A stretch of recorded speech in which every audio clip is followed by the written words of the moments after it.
What's going on, everybody? Welcome back to the channel. In today's video, we diving into some more of the meta style decks that are currently roaming around the MTG Arena 2022 queue. In today's video, we diving into 5 more decks that I think, while not like the other decks are as good per se, because the problem is I do think these have a little bit more of a strategy that are a little bit more all in into one focus and thing. And if it gets disrupted, it kind of slows these decks down, preventing them from really doing what they could do. So I would say these are probably a step behind the other meta decks I've already previously done in the prior video. I'll have a link for that somewhere in the video if you want to go check that out. But with that being said, if you like the video, hit that like button. It definitely helps out a lot. If you're new here, wanting to post new videos on the channel, hit that subscribe button. With that being said, let's just dive into the decks and let's just talk about it. Just wanted to give a special shout out to the channel members that you see your names here. These are the people who support the channel by either clicking the join button that's down below right next to the subscribe button if you want to get your name here on this list, or you can click the link in the description. I do appreciate it as it does help support the channel. Now on with your video.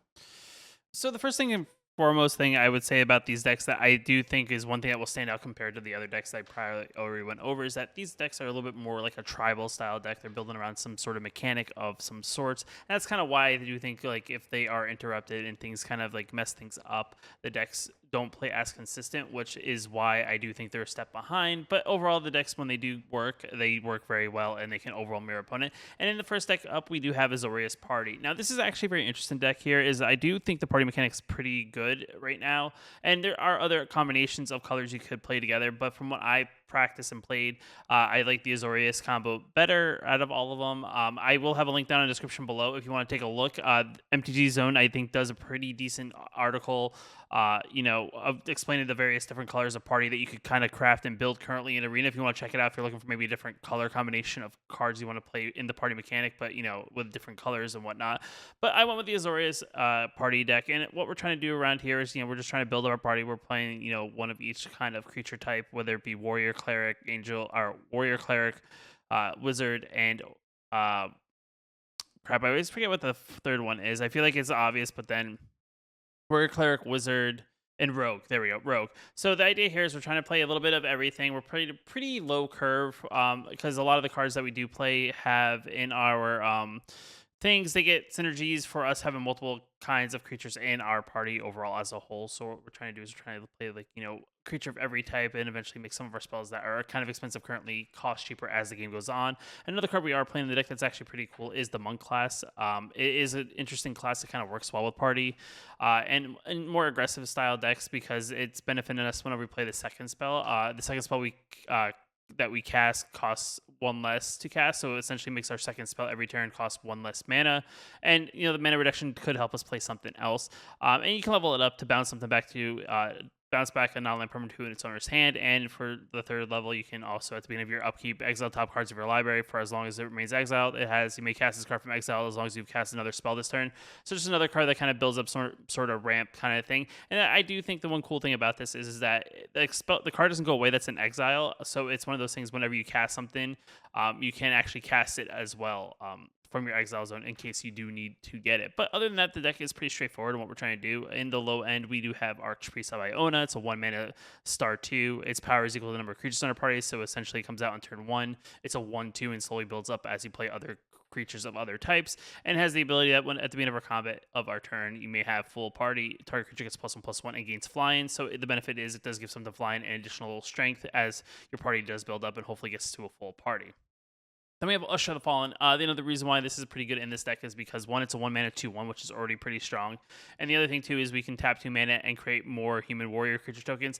The one thing you will also notice with party is that especially this version, it's very good at getting wide on your opponents. So it has a lot of small creatures that can get very, overwhelm your opponent with having too many things to block, and you slowly ping away your opponent that way with damage.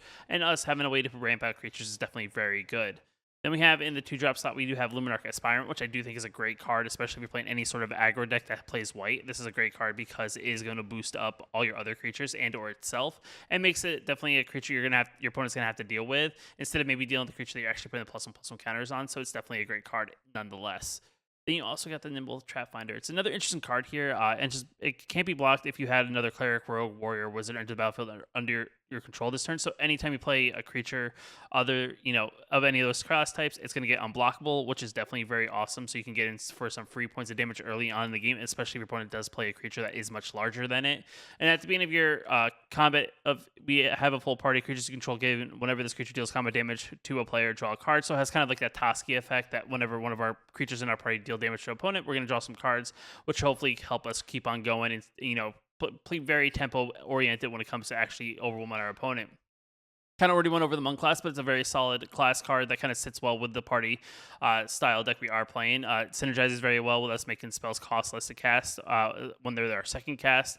A little bit of a bounce effect because our deck doesn't really play any way to disrupt our opponents put on the battlefield. And the third ability is pretty good because it's yet again another card that helps us tempo out, allowing us to play a card from an exile zone as long as we cast another spell this turn.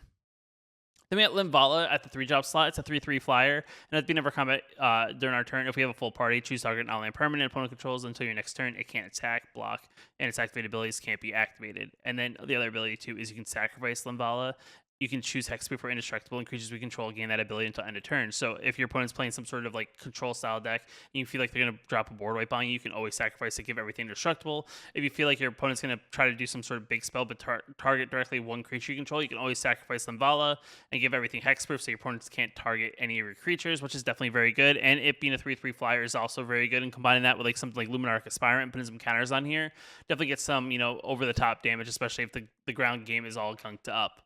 Then in the 4-drop slot, we have the Squad Commander. Yet again, another warrior in the deck. The one thing I will say, sometimes it is a little hard to get the full party because we do play ones of certain classes in the deck. So we only play rogues. We only play the Nimble Trapfinder as our rogue. We only play Limvala as our wizard. We do play a lot of clerics and or warriors in the deck, so that is the one thing you may notice. But the great part about this card is when it enters the battlefield, we have to create a 1/1 white core warrior creature token for each creature in our party. So if it comes down the battlefield, you have a full party, you're going to create 4 little tokens, and at the beginning of your combat, if you have a full party, creatures you control get +1/+0 and gain indestructible, so you can essentially attack in and not have to worry about combat damage killing your creatures in the process, and you get to attack in very, very aggressively, which is definitely awesome.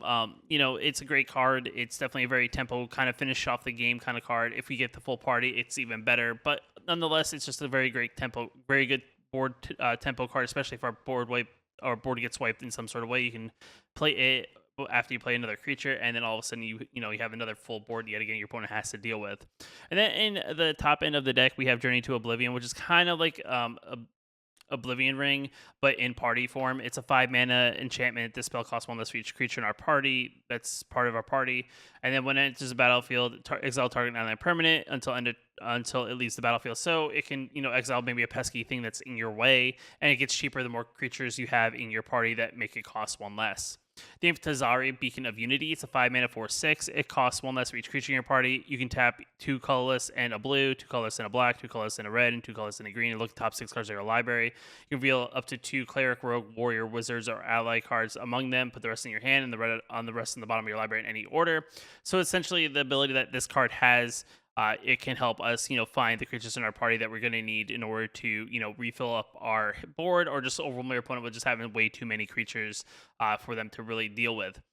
And then we also have Spoils of Adventure, which is a great draw spell in this deck. It's a 6-mana, draw 3 cards, gain 3 life kind of thing, and it costs 1 less for each creature in our party. So you can play this for like 3 mana. You can play this for 2 mana if you get a full party. You can even play it for 2 mana nonetheless, just because you can't pay this in a white and a blue. But combine that with something like Monk class, you can be cheaper just because of the discount there, which is definitely awesome as well. And the mana base is pretty straightforward. It's 10 planes, 9 of the islands, and 4 of the pathways.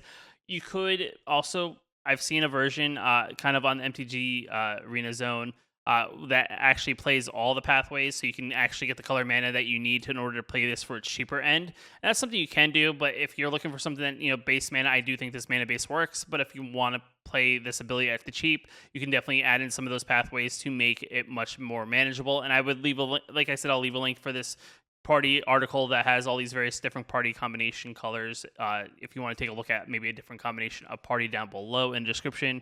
But nonetheless, let's move on to the next deck and let's talk about it. So this next deck up on the list is Golgari Elves, and Elves is definitely a very good tribal style deck. It's definitely in a much better place post 2022 Magic, in the sense that there's not as many things that can really hinder your early game when it comes to building up your elf present on the battlefield. But overall, it's a very, low to the ground, very cheap deck in the sense that, most of your things don't really cost too much mana. 4 is really our most expensive thing. And a lot of what we do in the early game helps us kind of, ramp up into that late game.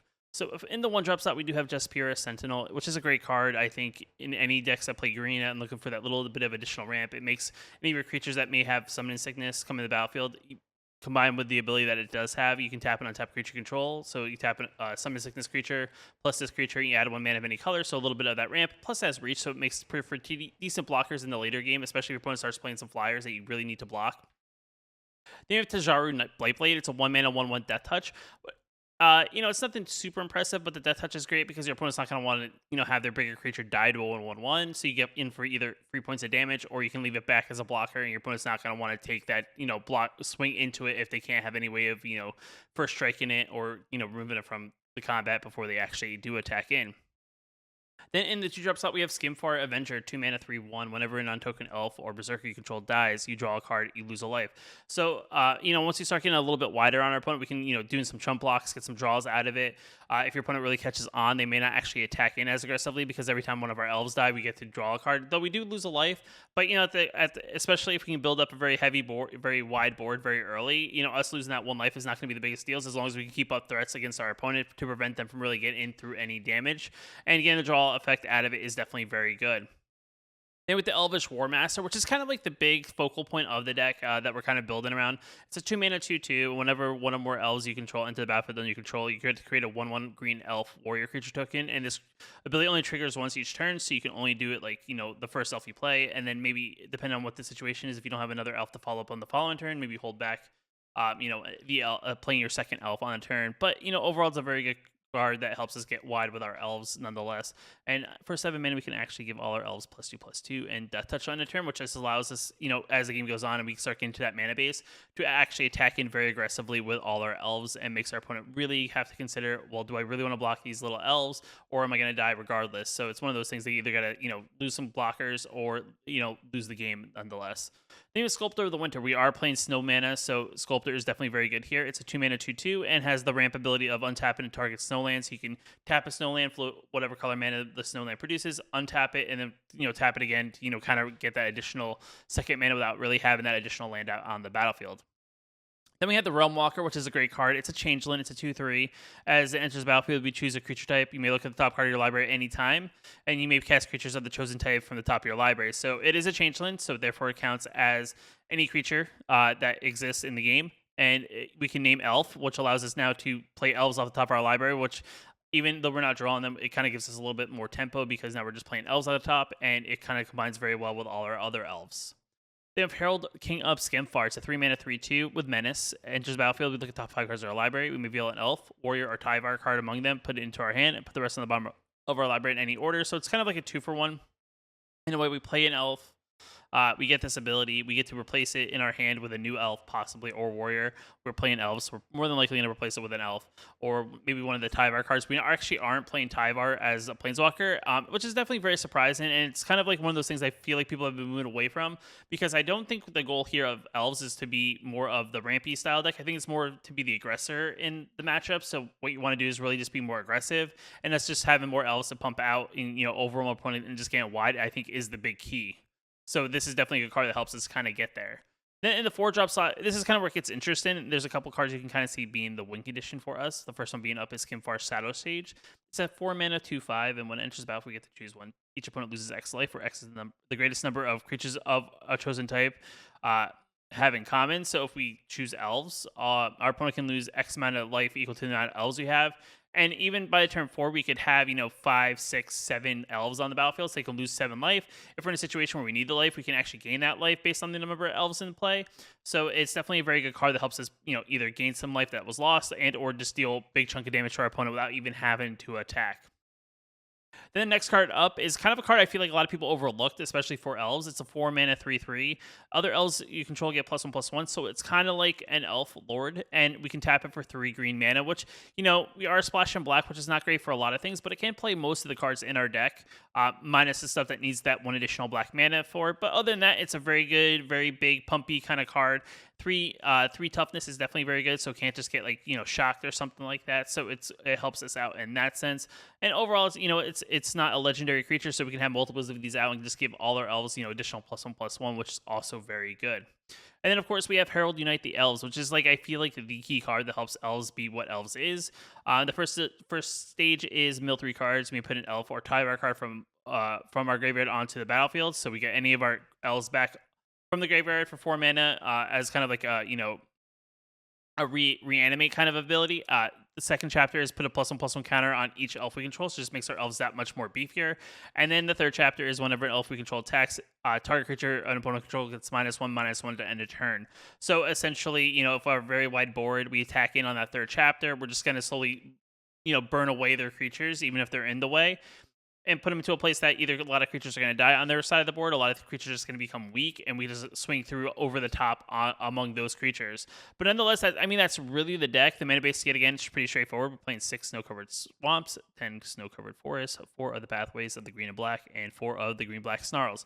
So overall, pretty straightforward deck. It is very good. I did play a handful of games, especially with this deck, because elves is kind of a cool tribe to kind of mess around with, and it is definitely pretty consistent. Though yet again, it is a deck that is very susceptible to some sort of board wipe kind of mechanic, as we really don't have any way to prevent our creatures from really dying. In that sense, we can get some of them back, but it kind of hinders our kind of ability to get wide on our opponent if our opponent has a good answer, just to kind of wipe the board out and kind of move on from there. Now, the next deck up on the list is another interesting one. I kind of seen, I think CGB did a video on this, and it essentially was Simic Ramp. And the goal here is really not to really do too much in the early game, but the goal here is to try to get to the late game as quickly as possible, as fast as possible. So the goal here is just to play a lot of stuff in the early game that's just kind of trying to ramp us up and just have a bunch of mana out on the battlefield to play really, really expensive things. And this is how we do it. We play Emergent Sequence, which essentially is a 2-mana spell that search your library for a basic land card, put it onto the battlefield, tap, and then shuffle. That land becomes a 0/0 green-blue fractal that is still land, and it gets a +1/+1 counter for each land that we had enter the battlefield under our control this turn.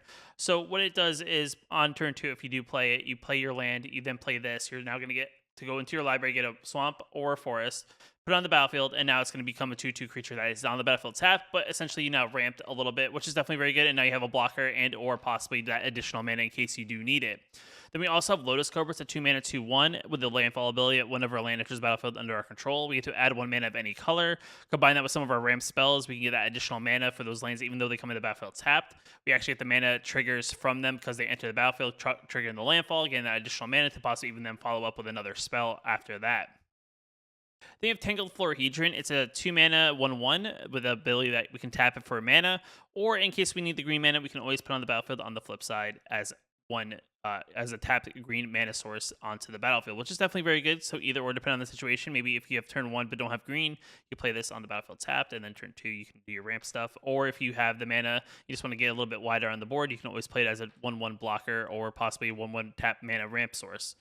Then we also have Field Trip, which is a 3-mana search your library for a basic forest card, put on the battlefield tap, and then shuffle. And then, of course, since we have Learn, we do have a Learn board that we can go to and access. And because we are playing Ramp, we can actually play some more, expensive Learn cards, like, Mascot, Expeditions, things like that. But we also have other things that can help us ramp up as well. So Field Trip is definitely a very good card for the deck. And in the 4-drop slot, we have Vastward Surge. It's a 4-mana with a kicker ability of 4. Search your library for up to 2 basic land cards. Put them up field tapped, then shuffle your library. If it was kicked, we get to put 2 +1/+1 counters on each creature you control.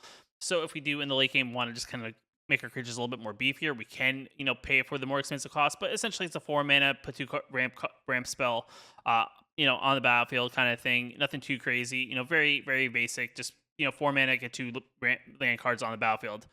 Then we also have Quandrix Cultivator. It's a 4-mana 3/4, enters the battlefield, search your library for a basic forest or island card, put them on the battlefield. Tapped, or not even tapped, put it onto the battlefield, and then shuffle. So if you have something like a Lotus Cobra, you play this, you play your land, get the mana floating from Lotus Cobra, play this, get a mana source, get another mana from Lotus Cobra, then you get a follow up with a 2-drop. Definitely a very strong play. You can also, it's a very good way to have, additional mana in general. 3/4 is very strong in the 4-drop slot. It's a very good blocker too, especially if you're still ramping away to kind of get to your bigger top end of the deck. And now in the top end of the deck, we have Imrith, Desert Doom, 5-mana 5/5 flyer, has ward 4 as long as it's untapped, so it definitely becomes a very good blocker. in the air especially, and the ward definitely makes it harder for your opponent to really remove it, because a lot of times even their 2 mana removal will have to be a 6 mana removal as long as we don't attack in with it. And then the benefit of us attacking in with it is that whenever it deals combat damage to a player, we have to draw a card, and then if we have fewer than 3 cards in hand, we draw cards equal to the difference, so we kind of fill back up to 3 cards, which is also very good.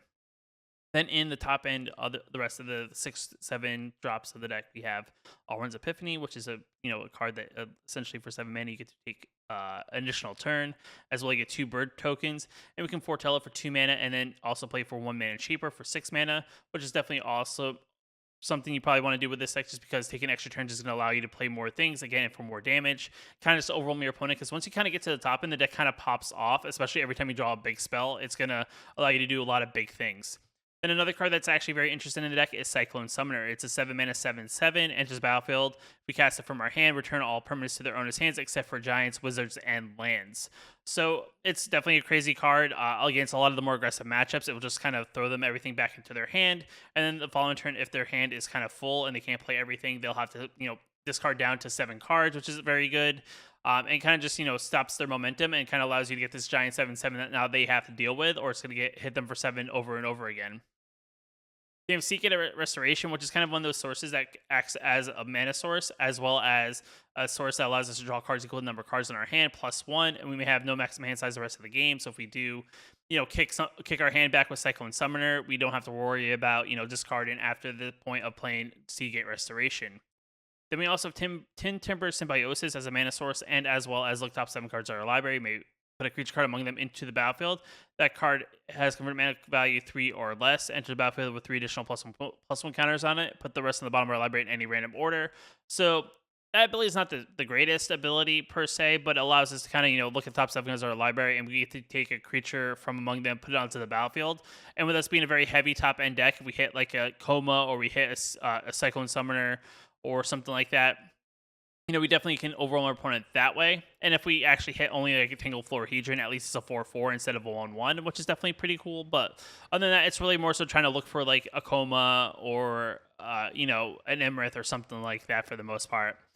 Then after that, we also have Coma, of course, which is a very strong Simic card. It can't be countered, so if you're playing a control deck, they can't counter it.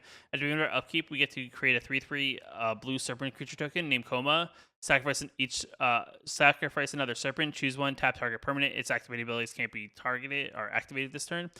Which is actually very interesting here. You can actually do this to a Planeswalker, and your opponent can't actually, +1 minus whatever their Planeswalker, or you can actually, sacrifice a Serpent token as well and give it indestructible in the turn, which is also very good.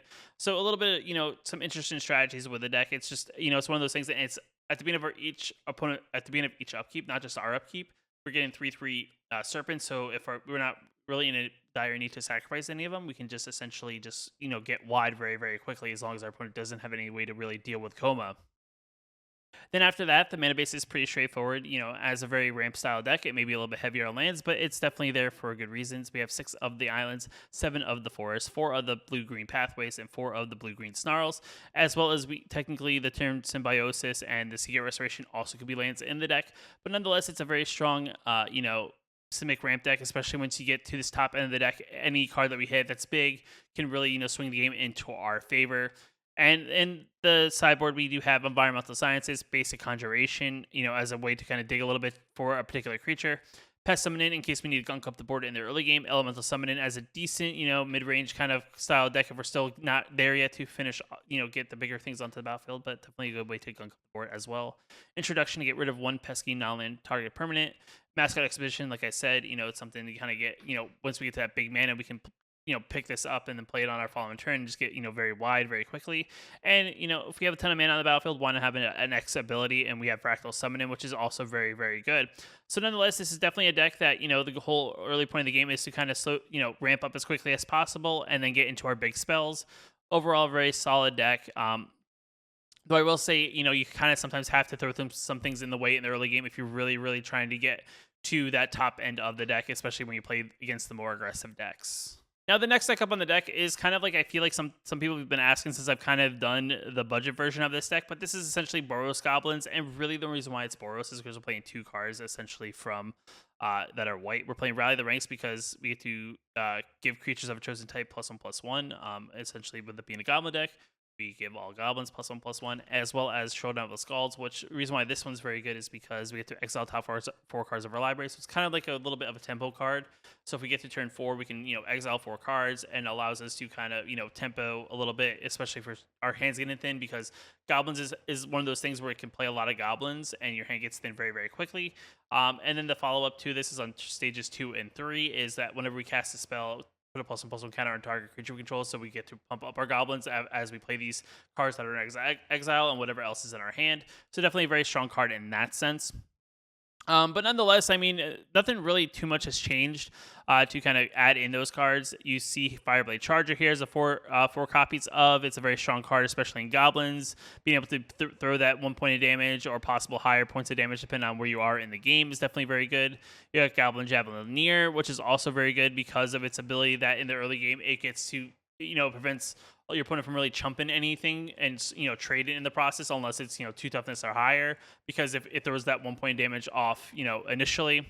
Raging Goblin's in here just because it's a very solid 1-drop 1/1, just swings in turn 1 even if when you're on the play, which is just kind of that momentum kind of style. We got 10 Street Cadet, which is a 1 mana 1/1, and then whenever it becomes blocked we get to create a 1/1 red goblin creature token. So yet again another card that utilizes hey, you may block it, but yet again, I'm going to get a goblin out of it regardless, keeping our board pretty wide. We have Rally Ranks, like I said, just making our, weight goblins all that much more stronger. Battle Cry Goblins, 2 mana 2/2, with the ability to tap 2, giving our goblin creatures we control +1/+0 and haste until end of turn. And then whenever we attack in with power 6 or greater because of the pack tactics, we get to create a 1/1 red goblin creature token that's also tapped and attacking. So just a card that pumps out more goblins. You see a pair of goblins. It's definitely a very strong tempo card, in the sense that we can give all our attacking creatures +2/+0, or we can, at the end of our opponent's turn, create 2 1/1 red goblin creature tokens, which, depending on the situation, either or is very, very good. Hobgoblin Bandit Lord, just a goblin lord that pumps all our other goblins. And then we can tap 1 red and tap it. We get to deal damage equal to the number of goblins that enter the battlefield under our control this turn to any target. So, you play See a Pair of Goblins, you add 2 goblin tokens, you tap 1 additional red mana, now you get to throw 2 points of damage maybe somewhere at your opponent's creature and or face. And then we have Goblin Trash Masters, to 4 mana 3/3. Other goblins we control get +1/+1. We get to sacrifice a goblin, and we get to destroy target artifact, getting rid of all those portable holes, anything that your opponent artifact-wise, like equipments or anything like that, just get rid of them. Kind of put the game a little bit more into perspective, allowing you to attack a little bit more and aggressively, so there's not much to pump up. We kind of already went over Showdown of the Skulls, but yeah, very good chapter 1, allowing us to kind of get 4 additional cards for 4 mana, and then chapters 2 and 3. Every time we play a spell on those 2 chapters, we're just going to be pumping all a particular goblin of our choice. Maybe protecting the Lord, maybe protecting one of our little goblins. Depending on the situation, you can throw that counter wherever you really, really want to, but just definitely a very good tempo card nonetheless. Then the mana base is pretty straightforward. We have 5 of the plains, we have 1 of the Den of the Bugbears, 10 of the mountains, 4 of the Furly Calm Snarls, and 4 of the white-red pathways. This deck doesn't play any learn cards, so there's no learn sideboard, but overall it's a very strong goblin deck. It definitely, can outpower your opponent. I do know there is a mono red version kind of floating around, and I think goblins, you play the version that you like to play the best. This is kind of the one I kind of gravitated towards. But yet again, let me know in the comments below which one you prefer out of the goblins, the mono red, or maybe splash it in that white. Now the last deck up on the list is Orzhov Angels. Now I know there's another Orzhov deck floating out there that is kind of a little bit more on the control side, but this one's more on the tribal angel side. I do think is actually in a much better spot because, of rotation and things like that. But, overall the deck is just plain Angels, Tribal, nonetheless. Has a lot of cool, interesting synergies in the deck that helps us kind of overwhelm our opponent in that sense. Has the ability of something like Rampage the Valkyries, gets a 4/4 Angel creature token with flying, and whenever one of our Angels we control dies, each other player sacrifices a creature. So if they're taking one of our creatures out, we're at least taking one of theirs out in the process by making them sacrifice it, which is pretty good. And then the other thing too is we have Righteous Valkyrie in the deck, and it allows us to just kind of gain some life equal to our Angels creatures that are coming into the battlefield based on their toughness. And then if we have 27 or more life in a basic game, all our Angels are going to get additional +2/+2, which is definitely very awesome. Allows us to attack any more aggressively and just overall opponents with just very large creatures hit in their face. But nonetheless, the deck is a little bit on the control side. It's probably more mid-rangey, I would say. We are playing 2 copies of Youthful Valkyries. It's a very solid 2 mana 1/3 with flying, and whenever another angel enters the battlefield under control, we get to put a +1/+1 counter on Youthful Valkyrie. We have Flunk in the deck as kind of like that little bit of spot removal. It's one of those things that I'm kind of messing around with. I feel like, every mono black player is probably messing around with. It's an okay removal spell, but if your opponent can keep a lot of cards in hand, it's not the greatest. But if your opponent's like also playing aggro, it's definitely something, the more cards they dump out of their hand, the stronger this card does get. So that's like the benefit of the card. We also have Power Word Kill. It's a very solid 2 mana removal spell, but with a lot of the cards that introduced with the Forgotten Realms, it's not the greatest removal spell, but it does the job nonetheless. There's a lot of people still playing other cards that aren't part of the 4 cards that can't actually destroy, so that's also very good. We have Vanish Inverse, which is another strong card. I do think we'll see more play because even though there's a lot of multicolored cards floating around, it still hits a lot of good things because it exiles target not monocolored permanent, not just creatures. Any permanent that's on the battlefield that's monocolored, besides lands, of course. Then you have Righteous Valkyrie, kind of already went over this. It's a 3 mana 2/4 with flying, and whenever another angel or color enters the battlefield under control, we gain life equal to its toughness. As long as there's 7 or more life total than our starting life total, creatures we control +2/+2, so 27 is the goal to kind of give all our creatures that additional +2/+2. We have Resplendent Marshal as a 3 mana 3/3 flyer, enters battlefield or dies. You may exile another creature you control from our graveyard. Whenever we do, we get a +1/+1 counter at each creature that you control other than Resplendent Marshal that shares a creature type. So if one of our angels are dead in the graveyard, we move it from our graveyard by exiling it, and now we give all our other angel creature tokens besides Resplendent Marshal that additional +1/+1 counter. We have Soul Shatter because it's a very good card to kind of target something like a Goldspan Dragon because it makes each opponent sacrifice a creature or planeswalker with the highest mana value among creatures or planeswalkers they control. So, it doesn't technically target the creature, but it targets the player to make them make the choice. So it's the one downfall to it. The player still gets to make the choice. So if they have, something that's tied, they can choose which one they want to sacrifice in that part. Then we have Legion Angel as a 2 of. We do have 2 more in the sideboard, but it's something we kind of want to draw sometimes because it's a pretty decent 4-drop because it gets another one from our sideboard into our hand, which is definitely very good. But I do think it's like a split because you kind of want to draw them.